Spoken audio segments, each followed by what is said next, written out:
Hello ladies and gentlemen, Comic World here, and Iron Man has way too many suits.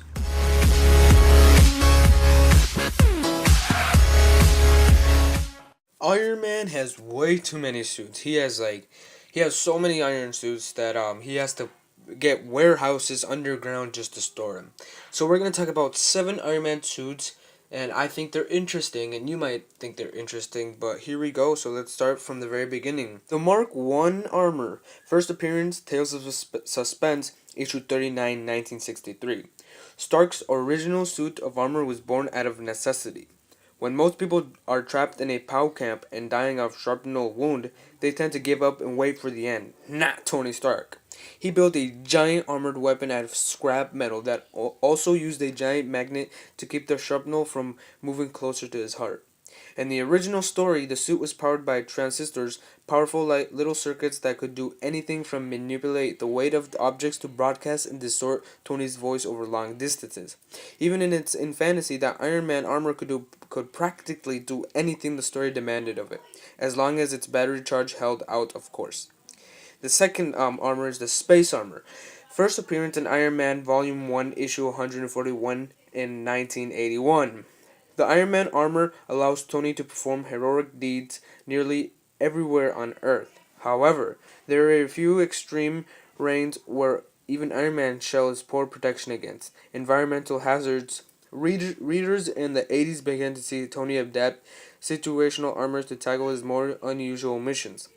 The first of these was the space armor. Its function should be immediately obvious. The bulky suit allowed Tony to freely operate in the cold vacuum of space, while in the classic armor could function in space for short times. This new suit included enough food and oxygen reserves to allow Tony to remain in space for days at a time. The space armor is fairly unwieldy and difficult to control on land, but in the outskirts of Earth's atmosphere, it proves to be billionaire's best friend. The third suit, Iron Man 2020. First appearance in Machine Man issue 2, 1984.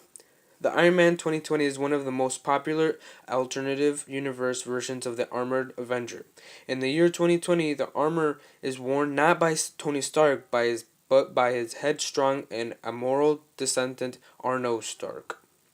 The highly advanced version of the Iron Man armor resembles Tony's classical suit, but with the garish additions like the signature shoulder pads. This suit, like the War Machine armor, is designed for heavy warfare instead of every superheroics. The fourth suit is the War Machine. First appearance in Iron Man Volume 1, Issue 282, 1992. Sometimes the best way to defeat evil is to blow a really huge hole into it. Stark designs the War Machine armor with pure offensive power in mind. Unlike many of his suits, the armor was too bulky and rigid to fold away in its suitcase. The War Machine suit makes up for a lack of probability with a more durable shell and complete armor of Gatling guns, rocket launchers, and other goodies. Stark wore the suit himself when he clashed with the Masters of Silence, but since then the armor has been passed on into his friend and occasional bodyguard, Jim Rhodes. Though the two don't always see eye to eye, Iron Man and War Machine are a tag team combo that no supervillain should ever want to cross. The fifth armored suit is the Hulkbuster Armor. First appearance in Iron Man Volume 1, Issue 304 in 1994. As tough as Iron Man's armored hide is, the Hulk is but a temper tantrum away from ripping Stark in half. That's why Tony designed the Hulkbuster Armor. The suit was designed to fit over a normal suit of armor and greatly enhance Iron Man's already considerable abilities. Theoretically, the Hulkbuster armor grants Stark more than enough strength to defeat the Jade Giant. We say theoretically because it's never been quite proven.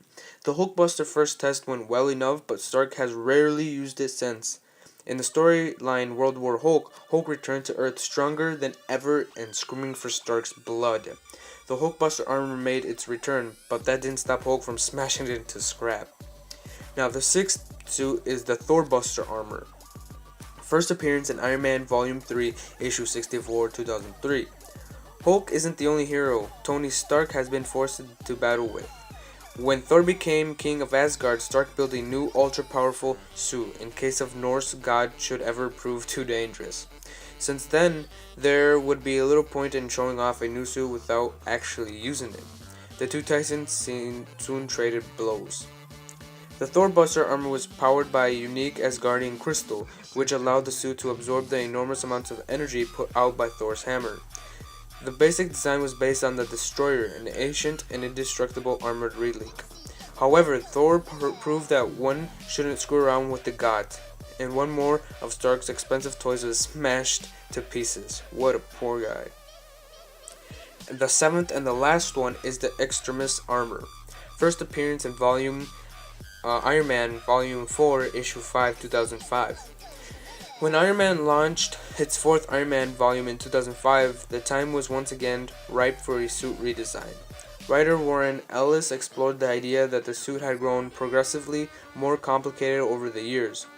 Where once Tony could carry the armor around in a briefcase, now he required the suit to be airlifted in a crate wherever he traveled.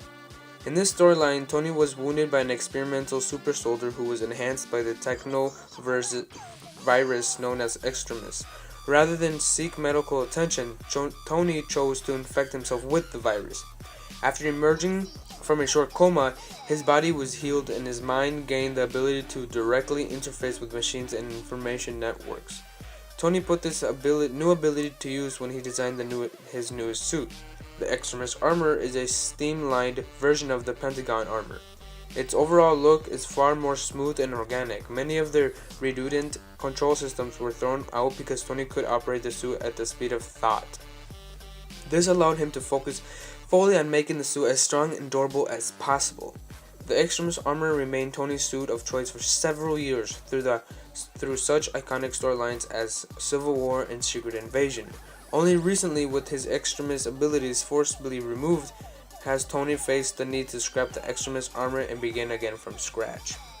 That's all for today, guys. Those are the 7 armored suits. If you guys want more, I can make another video of another 7, another 10, whatever you guys want. But that's going to be all for today. If you like the video, make sure to subscribe and like. I know you want to hit that like button, like.